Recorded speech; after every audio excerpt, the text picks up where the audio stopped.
16 मार्च 2022 को राजस्थान के अलवर जिले में ततारपुर नामक इलाके से गुजर रहे कुछ लोगों की नजर इंदिरा बस्ती के पास एक प्लास्टिक के बोरे पर पड़ी। उन लोगों को लगा कि शायद इस बोरे में कुछ तो गड़बड़ है, क्योंकि जब उन्होंने उसके पास जाकर देखा तो उसके अंदर से खून रिस रहा था, जिसे देखकर वो लोग बहुत ज्यादा घबरा गए। वैसे तो वो इलाका अक्सर सुनसान रहता था, बहुत कम लोग ही उस इलाके से होकर गुजरते थे, लेकिन इत्तेफाक से 16 मार्च के दिन वहां से कुछ लोग गुजर रहे थे। मामले की गंभीरता को देखते हुए उन राहगीरों में से किसी ने ततारपुर पुलिस स्टेशन में फोन करके बताया कि इंदिरा बस्ती के पास पुलिया के नीचे एक संदिग्ध बोरी पड़ी है, जिसके अंदर से रक्त बह रहा है। राहगीर की बात सुनकर पुलिस भी चौंक गई और तुरंत ही पुलिस की एक टीम मौका वारदात पर पहुंचती है। इसके बाद पुलिया के नीचे पड़ी उस बोरी को वहां से निकालकर ऊपर लाया जाता है और उसे खोलकर देखा जाता है। लेकिन जैसे ही उस बोरी को खोला गया तो उसके अंदर का दृश्य देखकर पुलिस वालों के भी होश खराब हो गए। वहां पर मौजूद लोग भी डर कर पीछे भाग गए, क्योंकि उस बोरी के अंदर एक लड़की की लाश थी। हालांकि शव अभी खराब नहीं हुआ था, उसका चेहरा भी पहचान के लायक था। इसके बाद पुलिस घटनास्थल के आसपास थोड़ी छानबीन करती है, क्योंकि हो सकता था मरने वाली लड़की का कोई आईडी प्रूफ या कोई डॉक्यूमेंट मिल जाए। लेकिन काफी तलाश करने पर भी वहां से कुछ नहीं मिला। इसके बाद पुलिस ने उस शव को ततारपुर सीएससी गवर्नमेंट हॉस्पिटल भिजवा दिया, लेकिन उसका पोस्टमार्टम नहीं कराया गया, क्योंकि पहले पुलिस लड़की की पहचान कराने के लिए उसके परिजनों का पता लगाने की कोशिश कर रही थी। उस लड़की की उम्र 28 या 30 साल के आसपास रही होगी। इसके बाद पुलिस घटनास्थल यानी जहां से लड़की का शव मिला था, उस इलाके के आसपास सभी गांव में लड़की की फोटो दिखाकर लोगों से पूछताछ करती है, लेकिन कोई भी लड़की की पहचान नहीं कर पा रहा था। और फिर अगले दिन 17 मार्च को पुलिस ने सभी लोकल अखबारों में उस लड़की की खबर और साथ में एक फोटो भी छपवाई, लेकिन फिर भी उस महिला का कोई रिश्तेदार सामने नहीं आ रहा था। इधर उस महिला के शव को हॉस्पिटल में रखे हुए काफी समय बीत गया था और नियम के अनुसार शव मिलने के 48 घंटे के अंदर उसका पोस्टमार्टम कराना जरूरी था। अब ऐसे में पुलिस क्या कर सकती थी, क्योंकि लड़की के घर वाले तो मिल नहीं रहे थे। इसलिए मजबूरन पुलिस को शव का पोस्टमार्टम कराना पड़ा। ततारपुर पुलिस ने आसपास के सभी पुलिस थानों से संपर्क करके उनसे भी किसी महिला की गुमशुदगी के बारे में पूछा, लेकिन किसी भी पुलिस स्टेशन में 28 से 30 साल की महिला की कोई भी मिसिंग कंप्लेंट नहीं लिखवाई गई थी। इधर पोस्टमार्टम रिपोर्ट भी आ चुकी थी। पोस्टमार्टम रिपोर्ट से पता चला कि इस महिला की मृत्यु दम घुटने की वजह से हुई है। उसकी गर्दन पर गला दबाए जाने के निशान थे। साथ ही गला घोटने के दौरान उस लड़की ने विरोध भी किया होगा, जिसकी वजह से उसे कुछ चोट भी लगी थी। इन सब चीजों से साफ हो गया था कि ये मामला कत्ल का है। हालांकि पुलिस की कई टीमें इन्वेस्टिगेशन करने में जी जान से लगी हुई थी, लेकिन आसपास के इलाके में उस लड़की को कोई नहीं जानता था और अब पुलिस को भी लगने लगा था कि कहीं ऐसा तो नहीं है कि लड़की को किसी दूसरी जगह कत्ल करके उसके शव को यहाँ लाकर फेंक दिया गया हो। पुलिस का मानना था कि अगर वो लोग कहीं बाहर से आए थे तो आसपास के किसी होटल या लॉज में जरूर रुके होंगे, या फिर उन्होंने किसी ढाबे, रेस्टोरेंट वगैरह में खाना खाया होगा। इसलिए पुलिस सबसे पहले इन्हीं जगहों पर जाकर उस लड़की के बारे में पूछताछ करती है, लेकिन पुलिस को हर जगह से निराशा ही हाथ लग रही थी। इसके बाद पुलिस ने सोचा कि वो लोग अगर किसी दूसरे शहर से आए थे तो जरूर किसी कार से ही आए होंगे। इसलिए अब पुलिस उस लड़की के साथ साथ ये भी पता लगाने की कोशिश कर रही थी कि इस इलाके में किसी ने कोई संदिग्ध कार देखी हो। इसी तरह पूछताछ करते करते पुलिस एक होटल पर पहुंचती है। वहां पर मौजूद गार्ड ने पुलिस को बताया कि 14 मार्च की शाम को उन्होंने एक सफेद रंग की गाड़ी को इस रोड पर बार बार इधर से उधर कई चक्कर लगाते हुए देखा था। वो गाड़ी होटल वालों को संदिग्ध इसलिए लगी थी क्योंकि वो गाड़ी कुछ ही मिनटों में 3-4 बार होटल के सामने से गुजरी थी, जिसकी वजह से होटल के गार्ड की नजर उस कार पर पड़ गई थी। लेकिन जब पुलिस वालों ने उस गाड़ी का नंबर पूछा तो उस व्यक्ति ने कहा कि उसे गाड़ी नंबर तो याद नहीं है, लेकिन उस गाड़ी का नंबर DL से शुरू होता था, यानी इसका मतलब था कि वो गाड़ी दिल्ली की थी। पुलिस ने उनसे पूछा कि वो गाड़ी कौन से कलर की थी और किस कंपनी की थी, लेकिन होटल वालों को बस उसका कलर ही याद था। उन्होंने बताया कि वो गाड़ी सफेद रंग की थी। इसके अलावा उन्हें गाड़ी के बारे में कोई जानकारी नहीं थी। इसलिए अब पुलिस उस DL नंबर की गाड़ी को ही सुराग मानकर अपनी जांच आगे बढ़ाती है। इसके बाद उस होटल के CCTV फुटेज को भी चेक किया गया, लेकिन कैमरा बहुत दूर होने के कारण ध्यान से देखने पर भी गाड़ी का नंबर ठीक से दिखाई नहीं दे रहा था, क्योंकि वो गाड़ी राजस्थान में किसी दूसरे स्टेट से आई थी, तो जाहिर सी बात है वो गाड़ी किसी न किसी टोल प्लाजा से तो जरूर गुजरी होगी। इसलिए अब पुलिस टोल प्लाजा का रुख करती है और वहां के सीसीटीवी कैमरा को खंगालना शुरू करती है। लेकिन अब दिक्कत ये थी कि उन सीसीटीवी कैमरा में तो दिल्ली के नंबर वाली कई सारी गाड़ियां आती और जाती हुई दिखाई दे रही थीं, और वो भी सफेद कलर की। अब इतनी सारी गाड़ियों में ये कैसे पता लगाया जाए कि उनमें सस्पेक्ट गाड़ी कौन सी है? इसके बाद पुलिस ने टोल प्लाजा से लेकर उस होटल के रास्ते से गुजरने वाली जितनी भी DL नंबर की गाड़ियां थीं, उन सभी की एक लिस्ट तैयार की। उस लिस्ट के अनुसार सभी गाड़ियों के एड्रेस और उनके मालिक की भी डिटेल निकलवाई गई। क्योंकि गाड़ियां दिल्ली के कई अलग अलग इलाकों की थी, इसलिए राजस्थान पुलिस ने दिल्ली पुलिस हेडक्वार्टर से कांटेक्ट किया और उन्हें सारी बात बताते हुए कहा कि हमें एक महिला का शव मिला है और हमें एक सस्पेक्ट गाड़ी की तलाश है जो दिल्ली के नंबर की है। राजस्थान पुलिस ने दिल्ली पुलिस को बताया कि उनके पास कई गाड़ियों के मालिक के नाम और एड्रेस भी हैं। एक बार उनसे पूछताछ कीजिए कि वो लोग भिवाड़ी में किस वजह से और क्या करने के लिए आए थे। साथ ही राजस्थान पुलिस ने दिल्ली पुलिस को ये भी कहा कि आप ये भी पता लगाने की कोशिश कीजिए कि 14 मार्च के आसपास दिल्ली के किसी पुलिस स्टेशन में किसी लड़की की मिसिंग कंप्लेंट तो नहीं लिखाई गई है। और जब दिल्ली पुलिस ने अपना डेटाबेस चेक किया तो पता चला दिल्ली के कड़कड़डूमा इलाके से एक लड़की लापता है। उसके परिवार वालों ने 14 मार्च को देर रात आनंद विहार पुलिस स्टेशन में रिपोर्ट दर्ज कराई थी।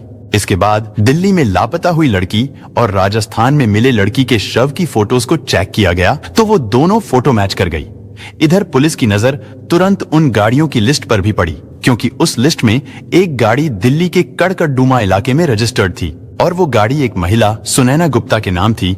पुलिस के लिए ये बहुत बड़ा सुराग था, इसलिए बिना देरी किए राजस्थान पुलिस की एक टीम दिल्ली पहुंचती है और जिस थाने में उस लड़की का मामला दर्ज किया गया था, राजस्थान पुलिस उस थाने के पुलिस इंस्पेक्टर से बातचीत करती है।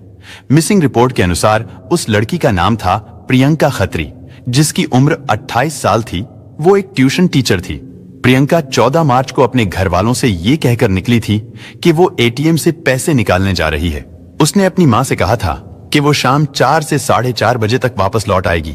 लेकिन जब प्रियंका 4 बजे तक वापस घर नहीं लौटी तो उसकी माँ को थोड़ी चिंता हुई। माँ रेखा बहल ने प्रियंका को फोन किया, लेकिन उसका फोन स्विच ऑफ था।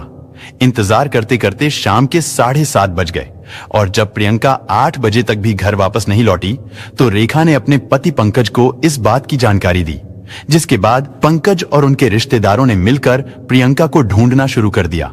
लेकिन प्रियंका खत्री उन्हें कहीं भी नहीं मिली। इसके बाद देर रात को प्रियंका के घर वालों ने नजदीकी पुलिस स्टेशन में जाकर मिसिंग कंप्लेंट लिखवाई। अब राजस्थान पुलिस दिल्ली पुलिस की मदद से लापता प्रियंका के घर पर पहुंचती है। उसके घर वालों से पूछताछ करने पर पता चला कि प्रियंका लोगों के घरों में जाकर बच्चों को ट्यूशन पढ़ाती थी। पुलिस ने प्रियंका के पिता पंकज बहल से उन घरों के बारे में पूछा जिन घरों में प्रियंका ट्यूशन पढ़ाने जाती थी। पंकज बहल ने उन सभी घरों के एड्रेस लिखकर दे दिए। लेकिन जब राजस्थान पुलिस ने प्रियंका के घर वालों को ये बताया कि राजस्थान के ततारपुर थाना क्षेत्र से प्रियंका खत्री का शव बरामद किया गया है, तो प्रियंका की मौत की खबर सुनते ही उनके घर में कोहराम मच गया। प्रियंका की माँ रेखा और पिता पंकज बहल का रो रोकर बुरा हाल था। वो लोग उस दिन को याद करके रो रहे थे जब आखिरी बार उनकी बेटी घर से निकली थी और फिर कभी वापस नहीं लौटी। प्रियंका खत्री का शव उसके परिवार को सौंप दिया गया था। इसके बाद राजस्थान पुलिस दिल्ली पुलिस की मदद से उन घरों में जाकर पूछताछ करती है जिन घरों में प्रियंका ट्यूशन पढ़ाने जाती थी।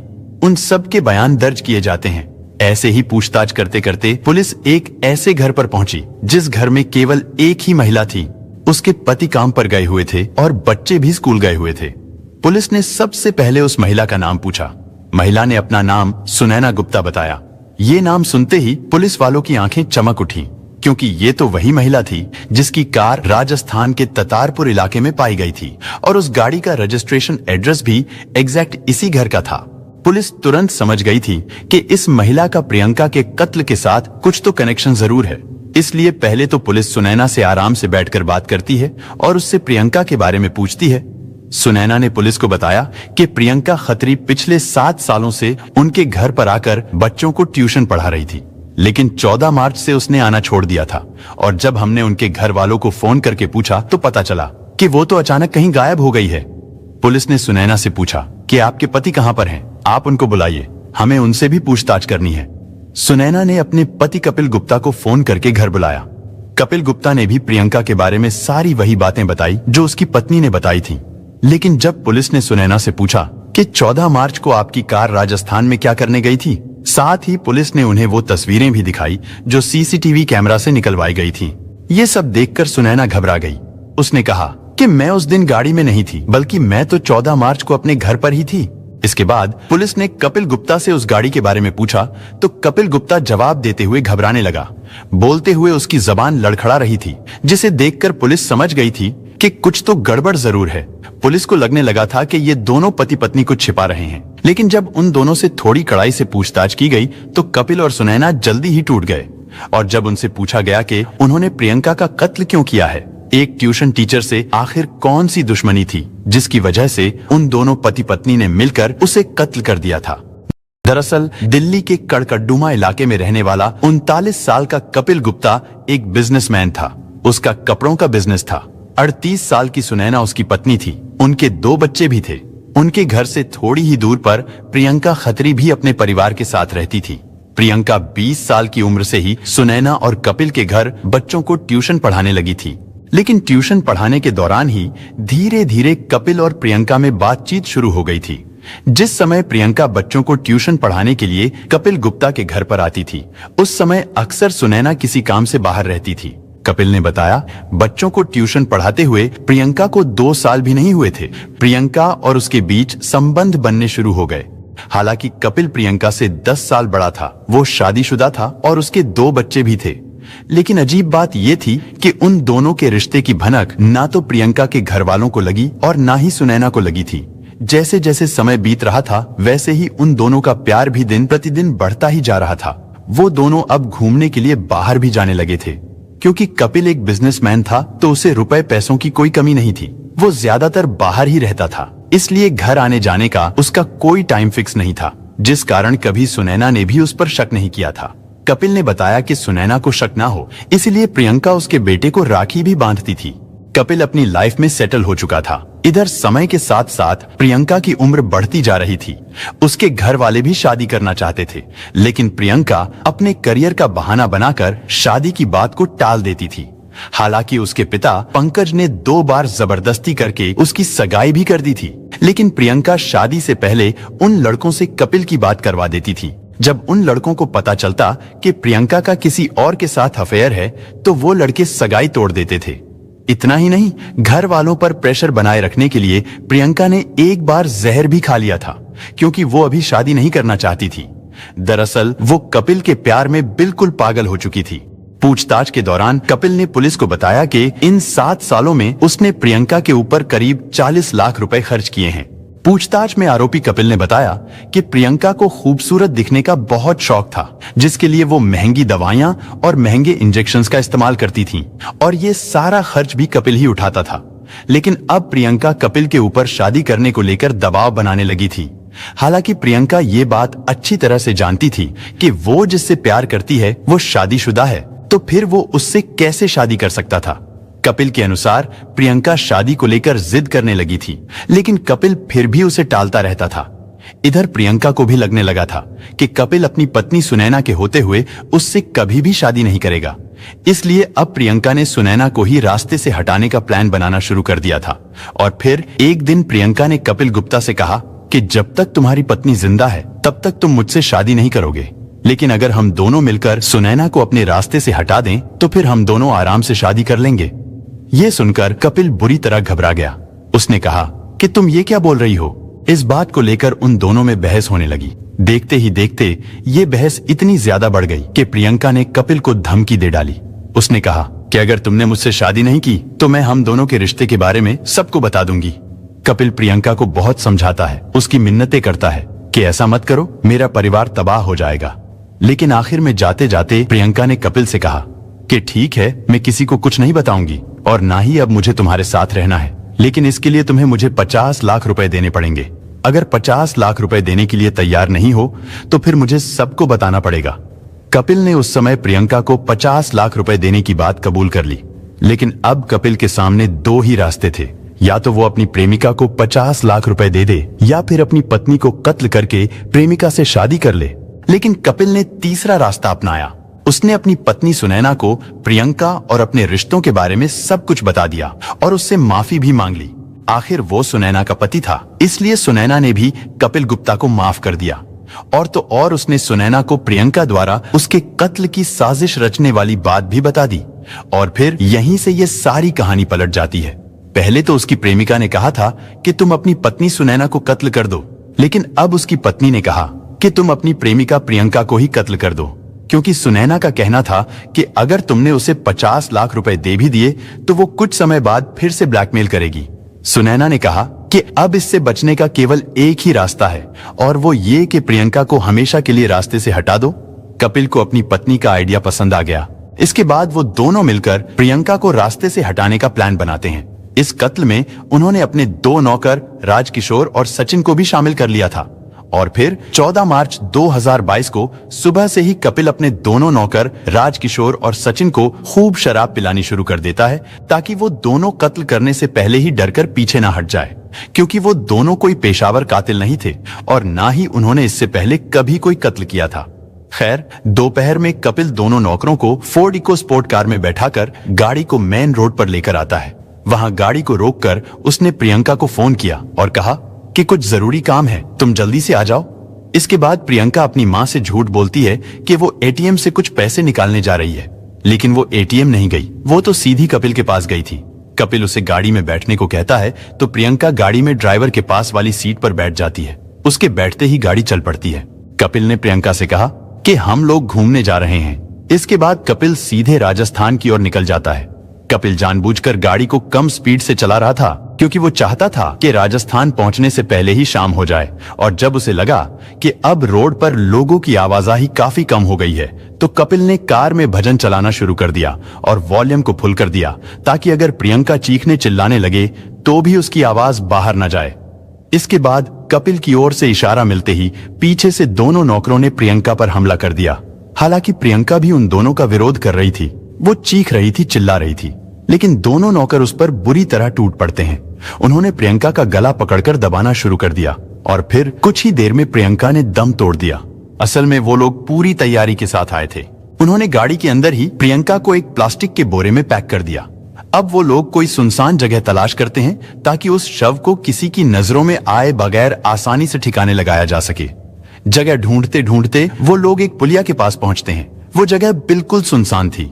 इसके बाद उन तीनों ने मिलकर बोरे में रखे प्रियंका के शव को पुलिया के नीचे फेंक दिया। वो तीनों सुबह से ही भूखे प्यासे घूम रहे थे। वो लोग एक रेस्टोरेंट में जाते हैं। वहां पर वो लोग खाना खाते हैं। खाने के बाद उन्होंने गाड़ी से एक ही रोड पर कई चक्कर लगाए, ताकि लोगों को लगे कि वो लोग घूमने के लिए निकले हुए हैं। लेकिन जैसा उन्होंने सोचा था वैसा तो नहीं हुआ, बल्कि उसका उल्टा हो गया था, क्योंकि जिस रोड पर उन्होंने कई चक्कर लगाए थे, उसी रोड पर एक होटल के गार्ड ने उनकी गाड़ी को देख लिया था। उस गार्ड को उनकी गाड़ी संदिग्ध इसलिए लगी थी क्योंकि उस गाड़ी ने कुछ ही मिनटों में वहां पर कई चक्कर लगाए थे।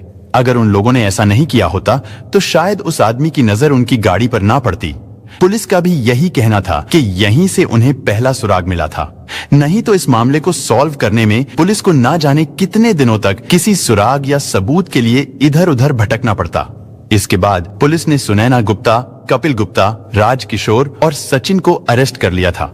सुनैना और कपिल के दिए गए बयान और सबूतों के आधार पर पुलिस ने चार्जशीट तैयार करके उन सभी को कोर्ट में पेश किया, जहां से उन्हें जेल भेज दिया गया।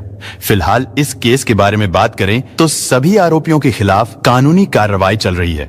सुनैना और कपिल के दोनों बच्चे अपने दादा दादी के पास हैं, यानी अब वो दोनों बच्चे माता पिता के बगैर ही रहेंगे, क्योंकि अब उनके माता पिता की जिंदगी तो शायद जेल में ही गुजरेगी। दोस्तों, इस घटना को सुनाने का उद्देश्य किसी का दिल दुखाना नहीं है, किसी को परेशान करना नहीं, बल्कि आपको जागरूक करना है, आपको सचेत करना है। दोस्तों, इस पूरी घटना के बारे में आपकी क्या राय है, कमेंट बॉक्स में जरूर बताएं। और अगर हमारी मेहनत पसंद आई हो तो इस वीडियो को लाइक करते हुए शेयर भी करें। अगर आपने अब तक चैनल को सब्सक्राइब नहीं किया है तो हमारे चैनल को सब्सक्राइब कर लीजिए। धन्यवाद।